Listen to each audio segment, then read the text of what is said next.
So welcome to the Cruising is Life podcast. Whether you're a seasoned cruiser or just starting out, we have something for everyone. So sit back, relax, and get ready to set sail with us on the Cruising is Life podcast. All right, hello everyone. Welcome back to the Cruising is Life podcast. Welcome back for another weekly episode. We've got a very exciting topic, and we're probably going to stray off topic a little bit here in this episode, but more focused on MSC because of some recent news that we just got within probably the last hour, but that is very exciting and crazy to think about. But we'll dive into that later on. But as always, we're joined by Justin, our co-host. How's it going, buddy? It is very good. Hello.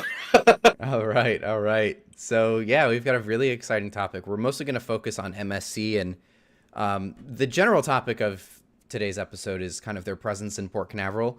But I think it's more we're going to kind of elaborate maybe a little bit further on down there when it comes to just like their U.S. expansions and things like that. And of course, this new class of ship that apparently is now in the works, which is unbelievable to think about. And I was kind of, honestly, knowing MSC and how they've been over the last few years, it's surprising that it took them this long to order a new class of ship, just the way they've been building. For real. It's been like one or two every year for like the last 5 or 6 years. It's been crazy. Right, exactly. And it always felt like they've been ordering more and more and more over the last couple of years too. It's not like not only they're putting one out every single year, but it seems like they're ordering 1 to 2 more every year after that. Mm-hmm.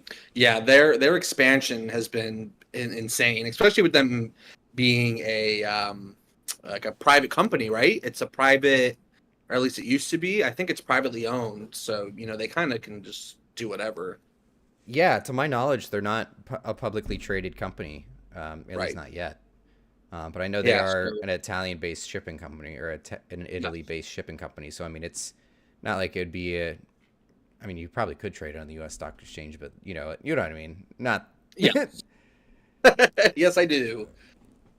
You get the point. But so but they've also all over the place again.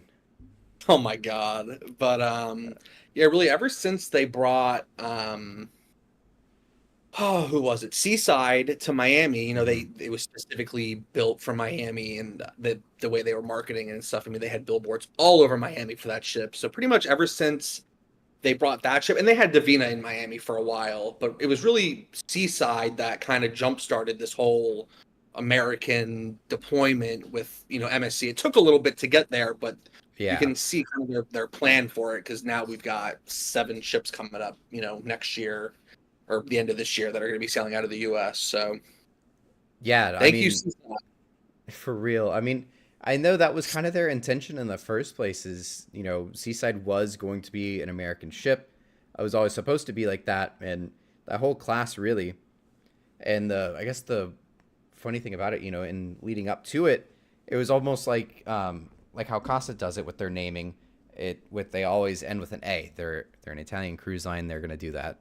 The grandiose. And I mean, that's, I guess, after the Seaside. You know what I mean? Divina, Magnifica, Poesia, or however you pronounce that. Things like that. So, but I guess the gist of it is, they've got, all these previous ships. We're good ships, but they never really made much of an impact here in the U.S. But once they really debuted the Seaside class, that's when they really started taking off. That's when they got into the mega ship game, I feel like, too. Mm-hmm. But of course, more importantly, that really launched them into, I guess, just like into the U.S. market as well. Right. Yeah. Like I said, that especially the Seaside, it was. What was that? My dropped cat. Something? No, my cat knocked over my iPad. Oh, that's nice. Good kid. She's climbing all over the desk right now, and now she's pissed off that I'm trying. Nice. She's mad that I'm trying to keep her out of the camera. It's what she likes to do. She likes pressing buttons. She does that in meetings at work. She does that when I'm filling out reports and things like that, invoicing, and she loves typing, apparently. I'm gonna have to start charging her rent. For real. But anyways, yeah, the Seaside, even just the design of the ship was marketed in Miami. They were like, they were kind of marketing as it's, it kind of fits in with the Miami skyline, like that kind of unique vibe, especially It the back does. of it kind of narrows Right. in. So yeah, it Right, was exactly. Seaside was their first major push into the American market, and it's done very well. Right, exactly. And yeah, like you said, I mean, it's got such a unique design, and I mean, at the time that was the first of its kind, but now, we get more, more that look like that with the Virgin Voyages ships and even the Prima class, and they're all kind of part of that project. Alan, Right. also thank you so much for the super chat. Thanks for the $2. Says hello, Justin and Brandon. Symphony in August. Cool. What dates? We'll try to come see. If you pull into Canaveral on that Sunday like it normally does, then just let us know. We'll try to come see you come in that day. Sorry, But I yeah, completely missed all of that. the 27th. Okay. We got a super chat for $2 from Alan. He's coming on the Symphony. It's coming in on a Tuesday. So I was gonna say we should On a go see it. Tuesday? Yeah, it is weird. Probably When? one of the last. It must be August 27th is when he said. Huh. I don't know. That's weird. Usually it's Sunday. It must be like the last or like the first time that goes back to Tuesdays. Right. Um, Hmm. but yeah, All that's cool though. I right. hope you enjoy your Well, cruise. I love the Symphony. yeah, she looks great. Yeah, for sure. And yeah, she looked really good when we saw her the other day too. It's funny because last year, getting off topic a little bit, but last year, like when Oasis would come in, Oasis looked pretty bad. Like her paint looked really Hmm. rough. Symphony looked Yeah. great the other day. She looks like she's in Hmm. good shape. So Yeah, for real. They've always done a good job upkeeping that ship. For some reason, with Oasis, they didn't want to do that, so yeah, I don't know, but yeah. yes, Justin, enjoy your just cruise. Justin has not been on Symphony, but I have. No, But I've been yeah, on Harmony Symphony's though, so it's kind of close. yes, close enough, close enough. I'll take it. But yeah, anyways, kind of refocusing here though, like I do like how the Seaside class kind of does fit the Miami skyline, and it kind of Hmm. issued in a new era of like ship design too. A lot Right. of new ships are taking ideas and not ideas, but design factors in from the Seaside Yeah. class. It's all part of the same project. It's mostly Fincantieri, but it's Right. from it's from MSC is kind of the first one to show off that type of style. But Hmm. now even the Sun Princess and that new class of ships with Right. them is pretty Prima. awesome. Yeah, Prima. Prima's kind of got a similar, design. Right, exactly. I think your internet might be cutting out because you're very, very blurry. Hey, really? Yeah, it's like stuttering. There we Hmm. go. I think you're good now. All right. But but yeah, like it's such a cool design too. Like it's very, very, very unique. Yeah, absolutely. We went from the Oasis class having that split structure where there's a chunk, I guess, on either side, and it's opened in the back, to where MSC, I mean, they still have that design with the newer ships, but the Seaside class was kind of the opposite of that, where it got skinny in the back, and you had, I guess, the openings on the outside, and they used that space. Like the whole of the ship is, let's say, this wide, but then the back is Hmm. about this wide. So they use that space here for like Yeah. outdoor decks and stuff, and pools. So it's really nice. It's like a much more expanded version of like the Lanai or Hmm. on Carn or whatever it's called on Carnival. Like pretty much that open deck space. So Yeah. MSC and like we said, Prima and some Princess kind of follow that same, Hmm. more space on that lower deck. But when MSC did it, it was kind of like a first with that much Right. space. Right. Exactly. It wasn't like a new concept at all at the time, but what they did is they just made it that much bigger. Right. It was 2000 what 2008 2009 on the Carnival Dream. That was kind of the first ship to really debut Yeah. a big outdoor deck like that down below, and that's honestly like one of my favorite things on any ship. That's one of my favorite thing, like design wise, on any ship is if they have that lower outdoor area, like the Dream, the Vista, XL class, even the Breakaway Plus, Prima class, all those too. Right. So like that was one of my favorite things that they've the industry is kind of adopted and is that design. But the Hmm. Seaside class has really just expanded that, and they made it to where that was like a focal point, like a big part of their design is that they made it bigger, and they have so much more to offer back there now too. Right. Yeah, they've got a lot more space to do stuff. I haven't really looked at it, and we obviously haven't been on it, but I'm pretty sure right now it's just like pools and stuff, right? And a bunch of lounges. Yeah. They might have some restaurants that stick out onto it, Hmm. something like that. I know Carnival and Norwegian do, but I'm not sure about MSC. Right, right. Yeah, I think as that design kind of evolved, and again, it makes it even better than what we saw in the Dream back when that was like the first one. But the implementation of like restaurants and lounges, like not lounges maybe, but like pools, lounges, hot tubs, all sorts of things like that. Such a really unique thing and really cool thing that the Hmm. industry's been able to accomplish by doing something like that. Yeah, absolutely. But I guess to tie that in, though, we have the MSC Seashore. Of course, is like I think one of the Seaside Evo, which are just a little bit bigger Mhm. of Yeah. that Seaside class. But we have the MSC Seashore. We even had the Seaside for a little while. And kind of tying Canaveral back into the topic here, but it's just like how I envision, or I guess when I compare it to, I would compare it to like the 3 and 4 night itineraries that we get from Royal. Whereas like we started with, like with Royal, we started from, the Majesty a couple years ago, and we worked our way up to a Freedom class, Oasis class. Now we're getting Utopia. Like right now we're getting, a couple of years ago, it was the Divina, and Hmm. a couple of years ago, we Yeah. really She didn't have started it any. in Canaveral. Yeah, we didn't have anything really until we got the Divina. And Divina at the time was nothing. I mean, not to say it's nothing, compared to other ships, but, compared to what we have now and what, yeah, that's one of their smaller ships now. You Yeah, know, which is crazy to think because that ship is actually a it's decent a, size. what is it, like 140? It's like the breakaway size ish, Actually isn't it? longer. It's actually longer than the Escape. Really? Yeah, which Wow. I could not believe it, but it is. That's It's not actually incredible. taller and it's not heavier, but it's longer. It's funny because the Miravilia class is very tall, but very Right. short. It's Yeah. but the tonnage is way up there.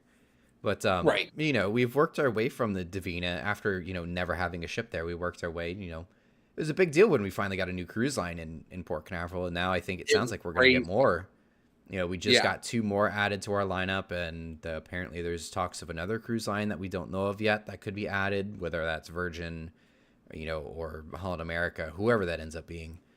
Right. Um, There's not too many options left. So no, we take everybody now. It's an yeah, open for door real. here.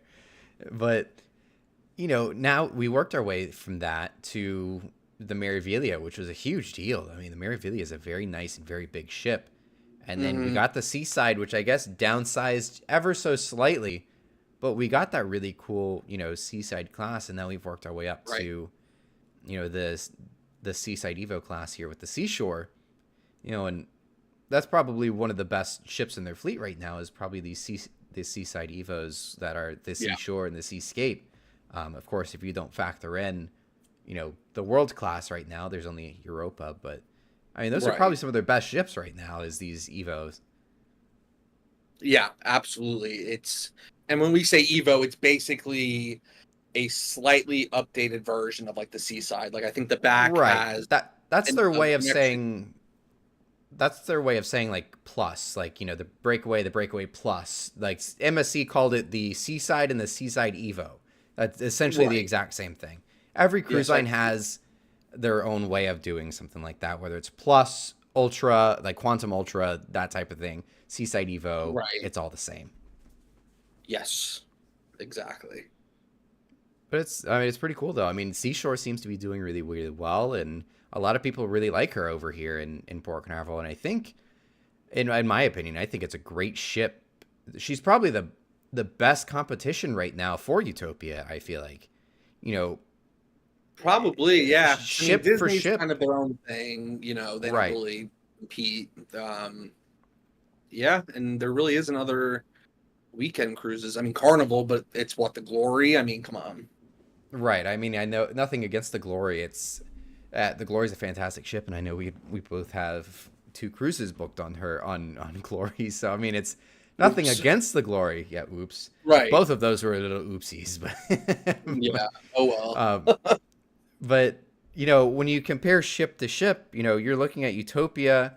Then you've got your other options are a Disney cruise, which is probably going to cost more than a 7-day on Oasis Yeah. costs, or the Carnival Glory, which good ship, but literally half the size. Right. But then you also have the Seashore, and it's not always doing threes and fours. It does sevens occasionally. I don't know if you've Hmm. kind of noticed, but like with her schedule, You she just does missed a one. 3-4. Yeah, she does a 3-4-7, 3-4-7, which Right. is why Is she it kind that of frequent? does. Yeah, it's every other week. Like at 1 week, she'll do the 3 and 4, and then the next week she'll do a full 7. Gotcha. But it honestly, that's kind of a unique thing that they do in the first place, is just um, that type of itinerary where they mix it up so quickly and frequently. Right. Yeah. It's you don't see that too often. They usually ships No, will they'll I stick to mean, one, and that's it. right. These days it's a little more frequent, but for the most part, like you said, they're gonna pick an itinerary and just kind of stick to it. 7 nights, 3 and 4 nights, 4 and 5s, 5 and 9s. They don't really go 7 nights, 4 nights, 3 nights. So it's a pretty Mhm. unique thing, even though today it's becoming a little more popular. Right, exactly. It's yeah, that 3 and 4 night is definitely coming more and more popular. Um, my cat's back. Um, Oh no. but yeah, it's cool that they're doing something like that though, because not many, they always stay to one specific itinerary. They don't move them around very often. Right. And I So mean, or at least I'll mix take it up at least. I mean, ships move around all the time, but alternating itineraries that frequently every other week, or just offering something like that where it's, you can do a 3, a 4, or a full 7 night. And some people even stay on. I've seen right. 11 night offerings just because you get started with the 4 night and then you stay on for the 7. Like there's so many options that you have with the Seashore, which is kind of unique to that ship and that itinerary that it's doing. Right, exactly. Yeah, it's yeah, I mean they've adopted that and it's doing well and they have a good ship doing it. So I don't see why they shouldn't. And you can even stay on, I guess it would be 3 cruises in a row and do the 14 nights. Right, exactly. That's awesome. I haven't really looked too far into like what type of itinerary it does for the 14s or I guess the 7s. But I know it kind of goes Western Caribbean usually. I don't know if it Gotcha. goes to the private island or not, or if it'll double dip in the private island, if you were to stay for the full 2 weeks or not. But it's still pretty awesome of an itinerary that you could do on that. Oh, for sure. That's cool. That's kind of like how I think MSC does it and I think Princess does it where they offer 7 night cruises or 14 night cruises. So you can book it as the 14 night, but it's just 2 7 night cruises. So like it'll do like an Eastern, Western, or you can just Oh, book the right, right, seven. right. Right. Yeah, somebody used to do that too. And I know that was like kind of a thing you could do uh, intentionally or unintentionally you could do with like the Oasis and Allure back in the day. They used to Right. alternate itineraries like that. Yeah, you could have easily, but it's that one you would have just had to book 2 cruises, whereas with Princess and Right. MSC, they literally offer, They which I don't offer know it. what the difference is. Maybe it's a little bit cheaper if you do the 14 night instead of the 2 7s, but it's like like if you look it up, it's sold as like a 14 night cruise, and it's just the two Yeah. 7 nights back to back, Yeah. And I've which even is cool. noticed on the cruise timetables schedule thing that we look at all the time, I notice usually Seashore will come up twice offering a Yeah, 3 night cruise, and it'll also be offering a 7 night cruise or an 11 night cruise or something like that. right. So it's pretty awesome. And now we're getting an entirely new ship. We're getting a second ship to just kind of expand on what they're doing here, and that we're getting an awesome ship. It's not like they're adding, a little one to kind of run alongside. We're getting an even bigger ship and one of their biggest with the Right. Grandiosa soon. I'm very excited for that because that ship hasn't been over here. So Yeah, even though it's basically a slightly larger Meraviglia, it's still a different right. ship. Like we haven't had that one here yet, so that'd be pretty cool. Right. It would be it's going to be its first time in North America, really. It's Yeah. been over in Europe ever since it came out, which I think that was kind of the ship that came out during COVID, or one of the first ships that came out during COVID is I think the you're right. Grandiosa, or it was either her or the Virtuosa. Those are the two Well, yeah. Regalia Plus, And then but their those were like Eureka kind of the just big came out not ones. too long ago, right? Which I think is Yeah, another one of those. yeah, exactly. It was. So I mean, it's a very unique, class of ship where it's kind of bigger. It almost reminds me of going from the Voyager to the Freedom class. Yeah, it's a good comparison. But that's going to be offering a 7-night itinerary, which is going to be cool. So that's just going to be straight sevens compared to, the 3, 4, 7, 11, 14, whatever the heck you want to do on the Right. seashore.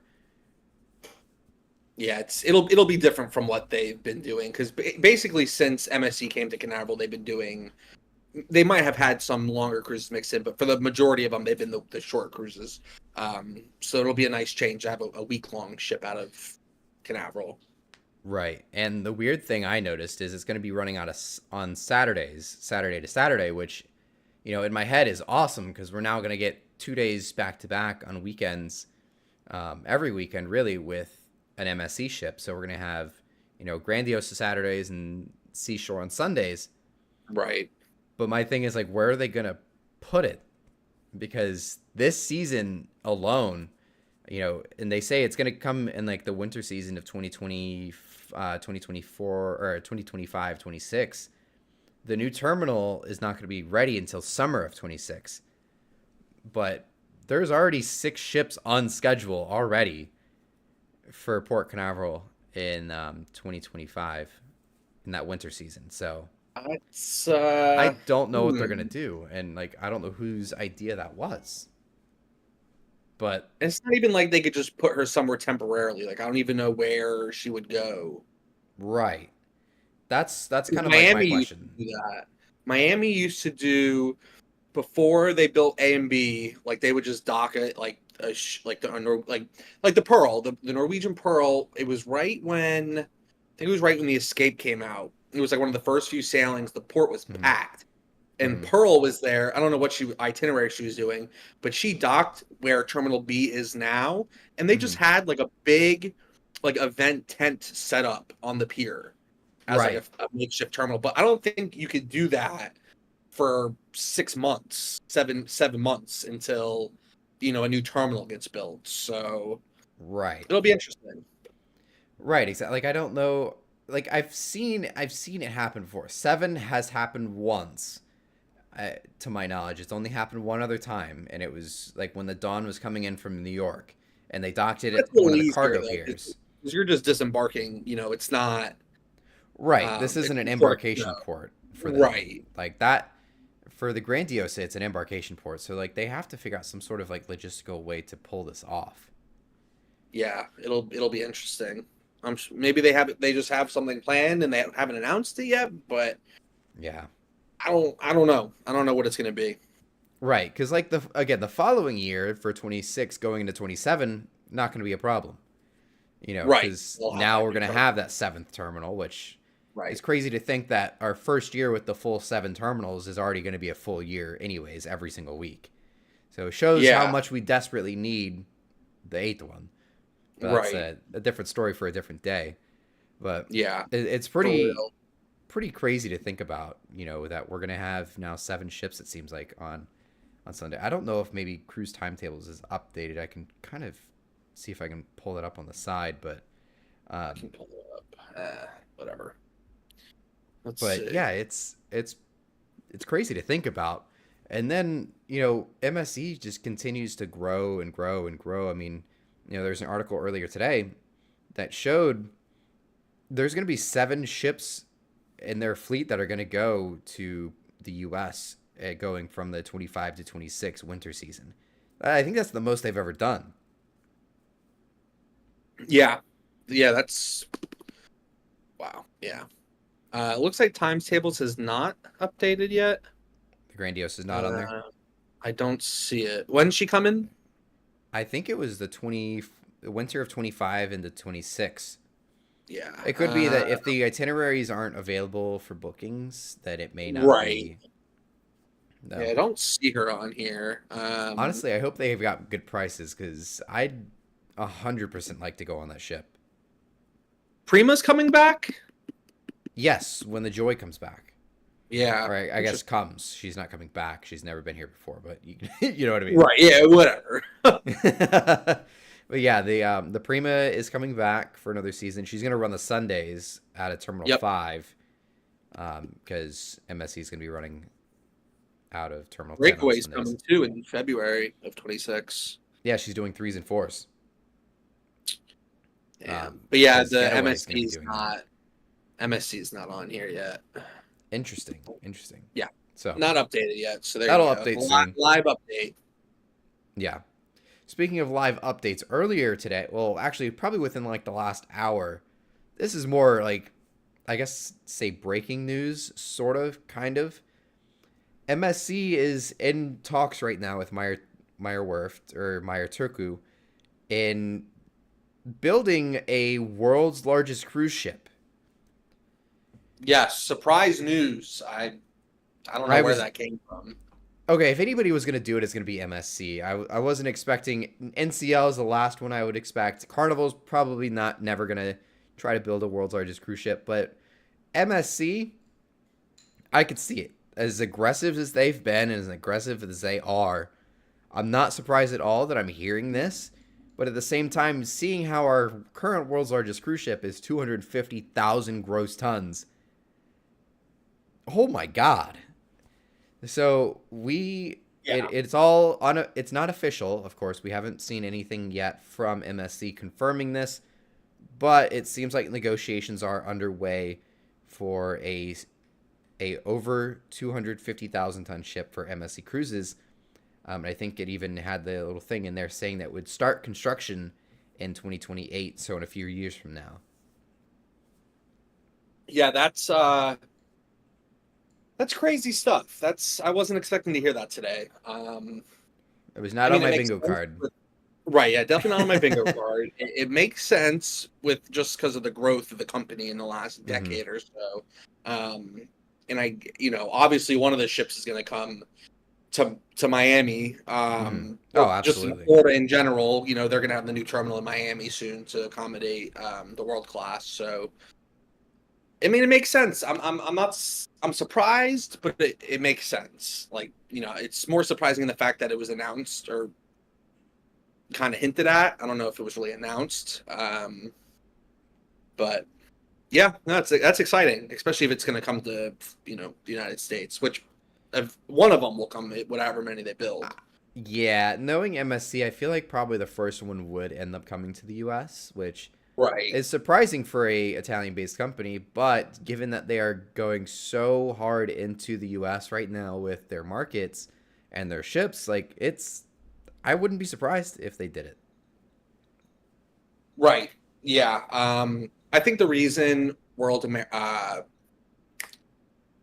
first one, World Europa, besides the name, didn't come here is just because they didn't have a terminal to accommodate it. So I think that probably played a role in it. So they figured, all right, the first one will kind of cruise all over Europe and, Dubai, wherever she goes. And then the second one, will be ready in time. The new terminal will be ready in time for it. So it kind of worked out timing wise. So, in 8 years, 6 to 8 years, if this new one is on schedule for that time frame, I wouldn't be surprised if the first one came here. Right, exactly. And it's not like they wouldn't have the capacity for it. Like you mentioned, the new terminal, it's not done yet. Yes, but it's definitely one of the reasons why Europa didn't come here, and I wouldn't put it out of the realm of possibility. Yes, it has Europa in the name, and the World Asia is probably going to go to Asia, but I wouldn't be surprised if we see the World Europa here in the U.S. at least seasonally at some point. Just they're building such a big terminal too. Like Oh, it'll it's hold. huge. The renderings alone show 2 world-class ships at that terminal, and they set it every time they will show off like the specs and things to expect out of this terminal. They always say it'll hold 2 world-class ships. Like they say that they make sure that is said every single time. Yeah, it's a very specific detail that they, like you said, continuously bring up. So yeah, it'll be interesting. And the other interesting thing would be to see if Port Canaveral uh, comes to some kind of agreement with MSC to have them. I know we've kind of spoken on, geez, now I don't know if this is public information or not, but the fact that they want to have more port controlled terminals, I think is how they Right. worded it, instead of cruise line specific ones. But it'll be interesting to see if they work out some kind of contract with MSC to build an MSC terminal there, especially with the fact that they have 2 ships going there now, and if they order these bigger ones, Mm-hmm. it'd be it'd be a good marketing draw to have a huge Right. MSC ship selling, competing with Star in Canaveral. You know, and I actually this kind of just came to my head, but you know how incredibly insane it would be is that so 2026 is when we're getting this new terminal in Port Canaveral, but that's still original Terminal 4, quote unquote, the one by the marina. Mm-hmm. That's still coming from what they say, and I'm wondering Right. if they announce this new like coming soon terminal because they wanted that port control. Yes, but what if MSC does step in for this next one? The second one that's under construction, that the one for the marina, and they do put something there, and they build this brand new giant terminal for this new world, and they put a world class ship there. Like the fourth one could come to the U.S. and it could. You know Right. how amazing it'd be for MSC to debut a new world class ship in the United States or into Port Canaveral? That would be incredible. They keep saying they want to compete with Royal, and the only way to That's do it what they're is gonna to do. stick a giant ship where they're putting their giant ships. So it'd be Exactly. interesting. It would sure be Exactly. interesting. It comes down to that. You It'll don't be want to compete insane. with Icon and put a ship in Texas. That's not going to work. So Right. Exactly. You know. it'll be interesting. It seems like MSC is trying to get up there with the big dogs, Carnival and Oh, they Royal. are. They Oh, may not be they're up there getting with Royal, but they are absolutely right there with Carnival and Norwegian right now. yeah, We've had this conversation before. The last time we had a MSC right. specific podcast, we talked about how closely they are with the competition now. It used to Yep. be, it was Carnival, Royal Caribbean, like slightly behind. Norwegian was pretty much there with Royal, and then MSC was kind of down low, kind of maybe with the Disney because it was just a little bit too niche at the time. Right. For But like sure. MSC over the last, I would even say just like the last 3 years alone, has gone from just like a mid range like popularity cruise line to probably one of the biggest. Yeah, they've like we've said in the last decade, their fleet has exploded. Yeah, the They entire are fleet has exploded. quickly Yes. rising. Yeah, they're quickly rising in popularity, especially in America, and that's really where most of the cruise business is right now. So they're doing Right. something right, and I love it Right. because we're having new It's ships.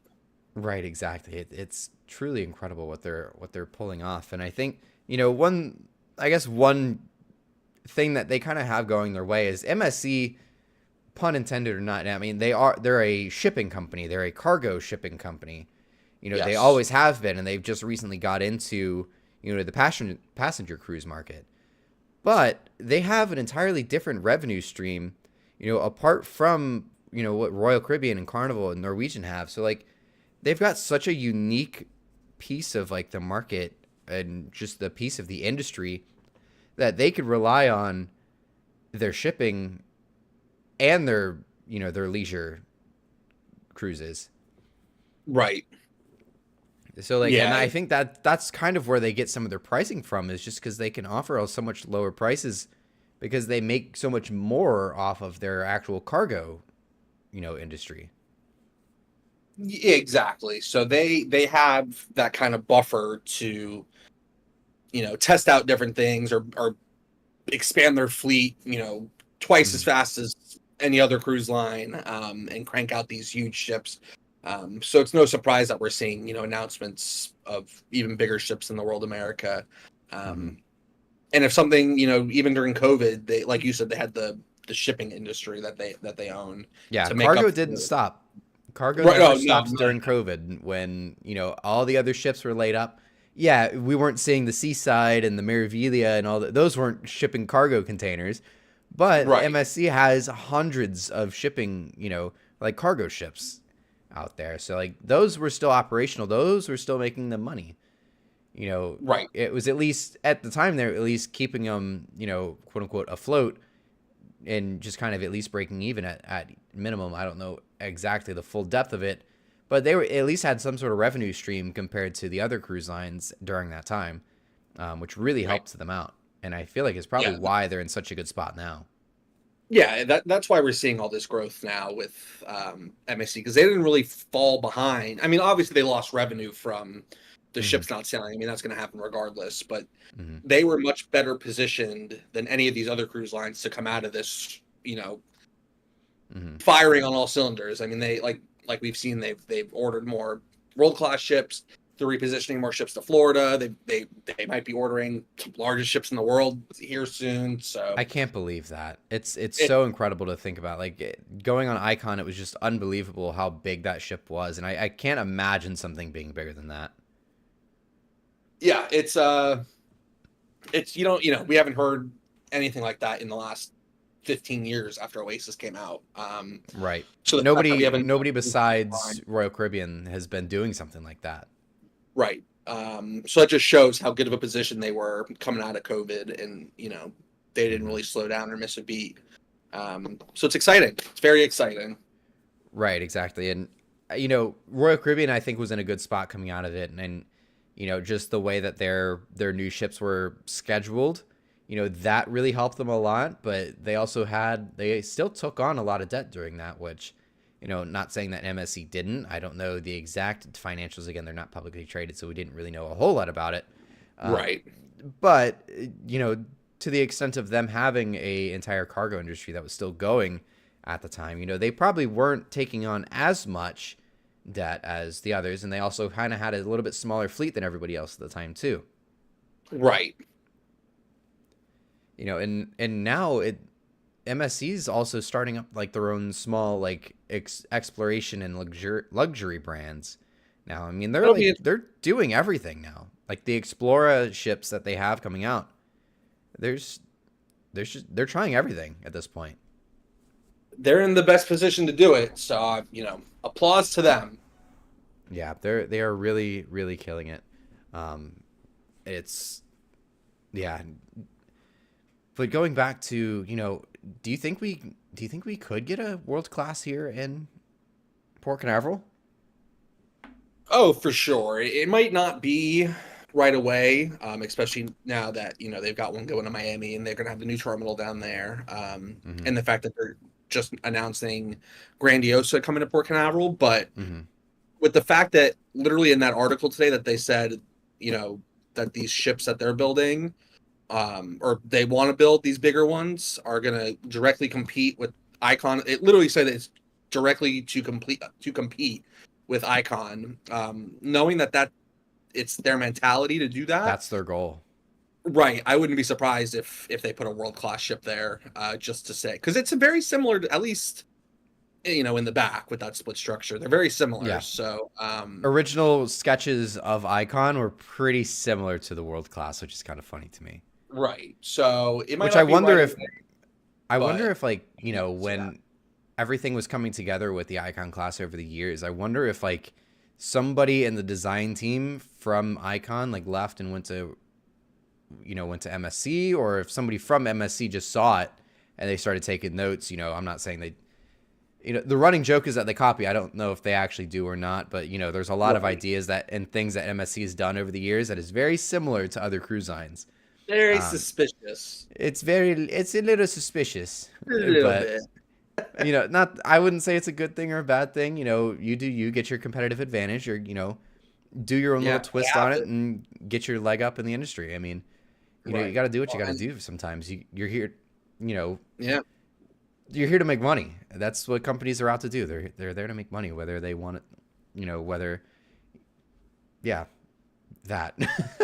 But yeah, no, it's very well said. That's it. That's know, the heart of every company. I mean, if a company's not making money, then what are they doing? What are we doing? Right, exactly.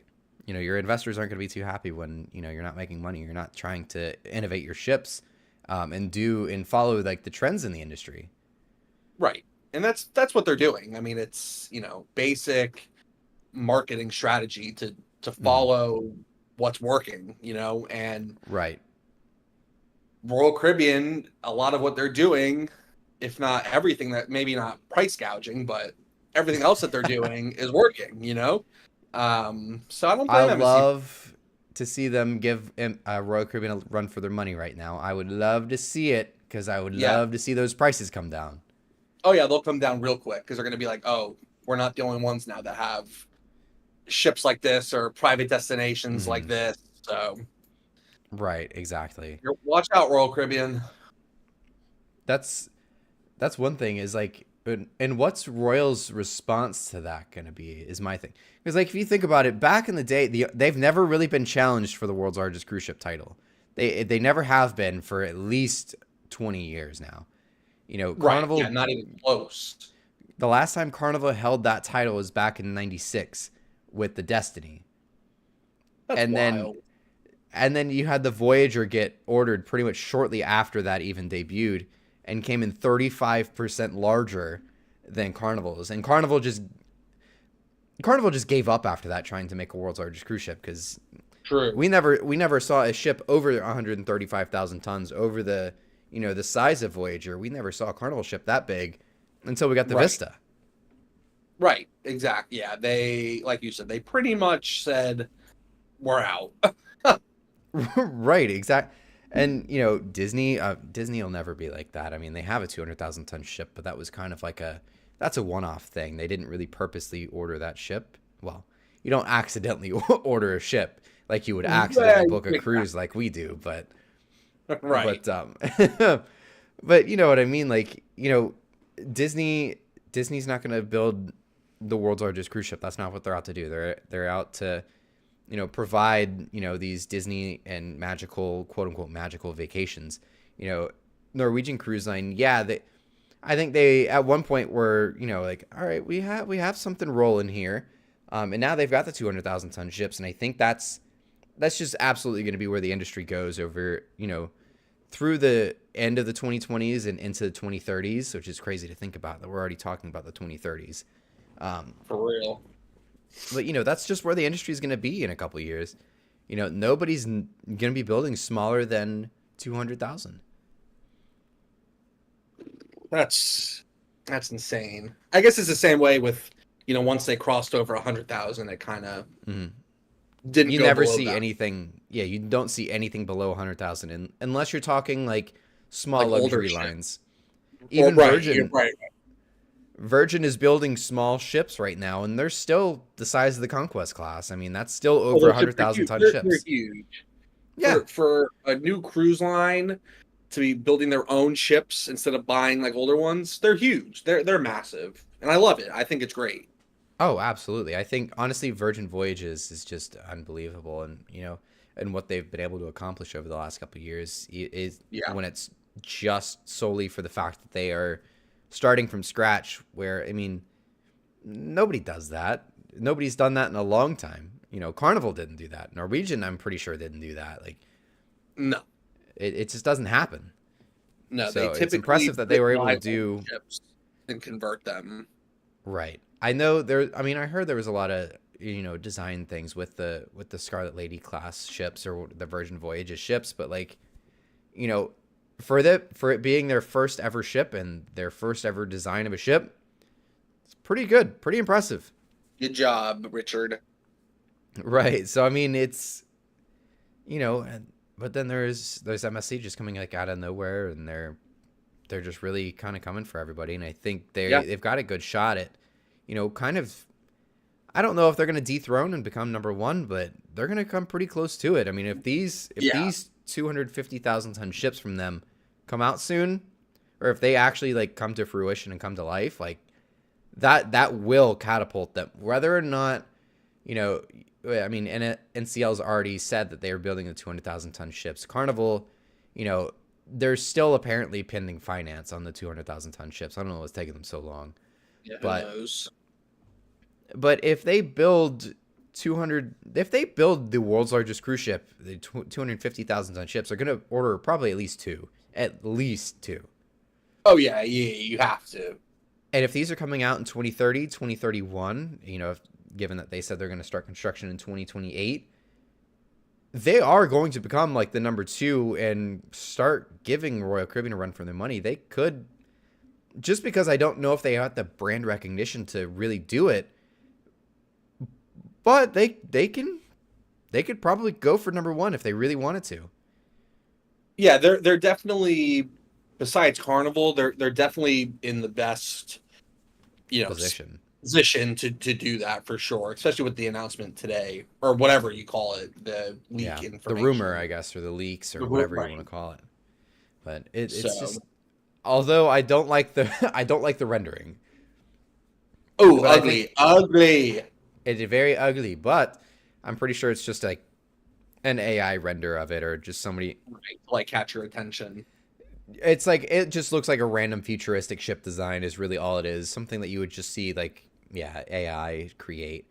I don't think it's going to be the actual thing, but it's just funny that it looked so bad and so ugly with that rendering and whatever the heck that was that they showed off. But I think I don't know what that was.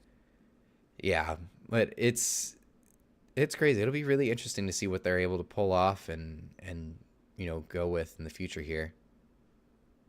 Yes. Agreed.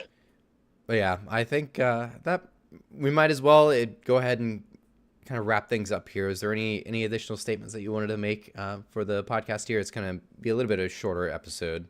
Yeah, I'm sorry. I got some things I got to do tonight. But no, I mean, it's, get ready. MSC is going to have a very strong foothold in the American market very soon. I would think by the end of the decade.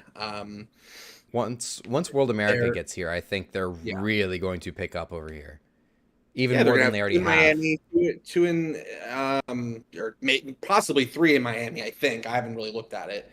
At least two in Canaveral, one in Galveston, one in New York. And I think the Bellissima, I think, is going to LA. There you go. So I didn't even know that. So there you go. Yeah. They're coming. So if you're looking to take a cruise and you've done all the other major cruise lines, check out MSC, because I haven't yet and I want to. Yeah. So hopefully they'll our YouTube channels and be like, oh, hey guys, you should come in on our ship. But we know that's MSC. If you're listening to this, please.